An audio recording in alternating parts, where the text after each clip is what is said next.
Alors cette fois-ci on se retrouve pour un énième craft qui n'est pas du rush, cette fois-ci j'ai un mois pour le faire. C'est Yamato dans One Piece pour Mednix. Son compte s'affiche par là, et voilà, et allez la follow, elle est incroyable. Je précise, elle a bien plus d'abonnés que moi, mais elle est incroyable quand même. Donc là je vais aller chercher des matériaux. J'ai un petit plan de ce que je compte faire, donc pour la batte, je sais pas si on peut dire ça comme ça, mais pour la batte je vais utiliser du plâtre. Et par-dessus, je vais faire une sorte de papier mâché avec des emballages de...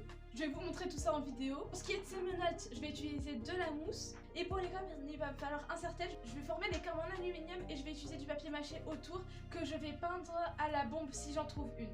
Donc là, on va juste faire un tour côté poubelle du Crous, voir s'ils n'ont pas des boîtes d'œufs. Sinon je ferai juste du papier mâché, ça marche tout aussi bien. J'ai vu cette technique sur TikTok, donc on va tester ça. Et franchement sur TikTok ça a l'air de rendre pas mal pour faire les textures et tout ça. Donc on va tester ça et je vous dirai ce que ça rend. Et voilà, let's go. J'ai pu récupérer tout plein de boîtes d'œufs. Du coup je vais découper tout ça, le mixer avec de la colle Cléopâtre que j'ai acheté à 5 €. Du coup les boîtes d'œufs gratuitement, ça à 5 €. Et on va voir ce que ça va donner. C'est bon. Donc là je vais passer à la partie la plus drôle, le mixage. Je vais mettre la colle Cléopâtre dedans. Je sais pas du tout quelle quantité il me faut. Donc je vais faire à l'œil, je vais mettre et après s'il m'en faut plus je vais rajouter. Pour l'instant vraiment j'en ai pas mis beaucoup. On va mixer tout ça. Ça fait rien. Peut-être un peu plus de colle. Autant pour moi fallait mettre de l'eau et humidifier le papier. Là ça marche beaucoup mieux. Voilà, on a une belle petite bouillasse bien gluante. Du coup on va mettre tout ça dans un film et au frigo le temps que je fasse le reste. J'ai la structure de la massue. Alors comment je l'ai faite? J'ai mis une bouteille de lait ici pour faire la partie ronde et là j'ai mis du carton tout simplement. Le seul souci c'est ça. Donc j'ai deux options pour régler ça. Ou je mets un profilé d'aluminium à l'intérieur qui passe de là à là pour bien tout fixer. Mais ça coûte de l'argent et j'essaie de faire le moins cher possible avec la meilleure qualité. Donc la deuxième option sera de prendre des bâtons. Enfin un bâton, mais j'en ai pris deux parce que j'étais pas sûre de la longueur, je les ai trouvés dehors. Et ils ont l'air assez solides. Donc je vais peut-être enlever l'écorce histoire que ça moisisse pas. Et les mettre et je vais voir si ça marche, c'est cool. Sinon j'utiliserai le profil de métal. Et bien en fin de compte ça a plutôt bien marché. Donc je suis passée au papier mâché que j'ai commencé à mettre un peu partout sur la structure. J'ai fait qu'un seul côté parce que pour le retourner il fallait que ça sèche et voilà. En attendant que ça sèche, je vais faire les cornes. Donc j'en ai déjà fait une pour tester et voir si la technique que j'ai trouvée ça marche. Et c'est super chouette, elle est super quali, je suis fan. Donc j'explique rapidement ce que j'ai fait et je vous montrerai en accéléré les étapes. Donc j'ai froissé du papier, je lui ai donné cette forme, ensuite j'ai recouvert avec de l'aluminium pour enfin recouvrir avec du papier coloré comme celui-ci. Et j'ai collé tout ça à la colle Cléopâtre et j'ai repassé un coup au-dessus pour que ça fasse vernis.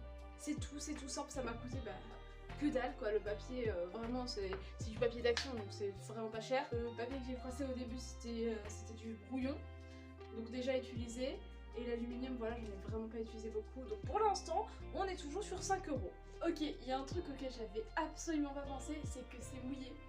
Et que le carton, quand c'est mouillé, ça fond. Enfin, ça devient tout. Et du coup, c'est en train de fragiliser. Parce que ça prend du temps à sécher. Donc ce que je vais faire, c'est que je vais essayer d'y aller au décapage thermique pour accélérer le séchage. On va voir ce que ça va donner. À tout moment, ça crame tout. Cette solution a plutôt bien fonctionné. Ça a commencé à brûler un peu le papier, donc à chaque fois que ça brûlait, j'éloignais le fer et j'allais sécher une autre partie.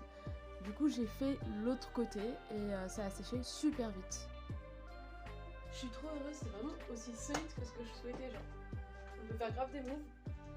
Donc c'est une technique que je crois que je vais garder. Faut juste pas l'écraser. Si ça s'écrase, c'est mort. Je me suis gourée dans le séchage. Du coup là il y a des petites irrégularités, genre elle est pas très droite mais bon ça passe.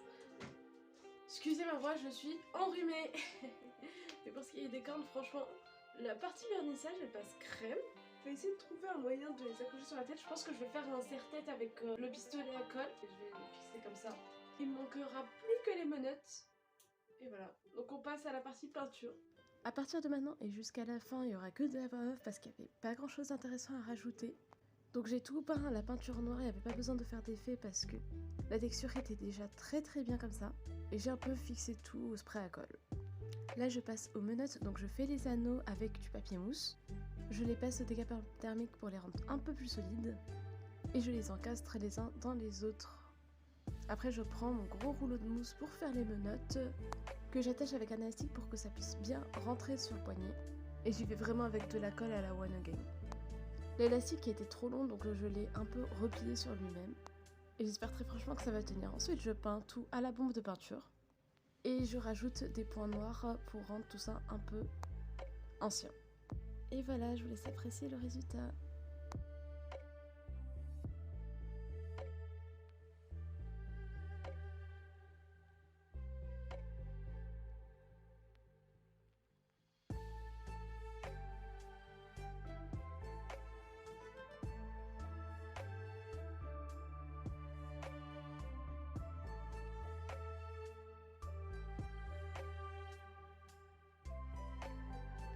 Une petite démo avec le tout porté, bon pas avec le bon foulard mais c'est pas grave, tranquille, je flex.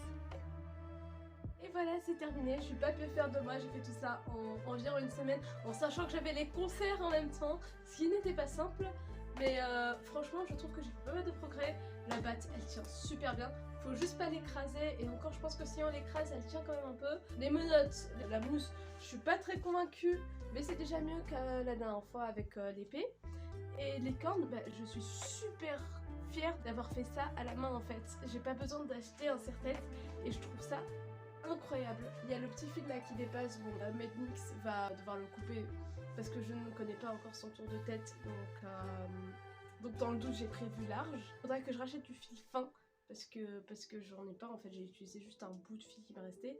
Et voilà, et du coup bilan, je suis super fière de moi, franchement le résultat est dingue. Je lui passerai ça pendant les vacances d'avril et j'espère que ça va lui plaire. Je pense que je vais m'attaquer à un autre projet qui est l'épée d'Hayato pour Sarah cette fois-ci. Et après je ferai quelques projets personnels. On verra ce que ça va donner. Allez go! Pour ceux qui se demandent le prix auquel je l'aurais vendu, je pense que ça tournerait autour des 50 €. Le prix auquel je l'aurais fait louer, ça aurait été... allez, 10-15 € la journée. Donc si ça vous intéresse, allez me DM sur Insta. Je suis plus pour les locations que pour la vente parce que c'est arrangeant pour tout le monde. Sur ce, bisous et j'espère que la vidéo vous a plu. N'oubliez pas de commenter, partager et de liker.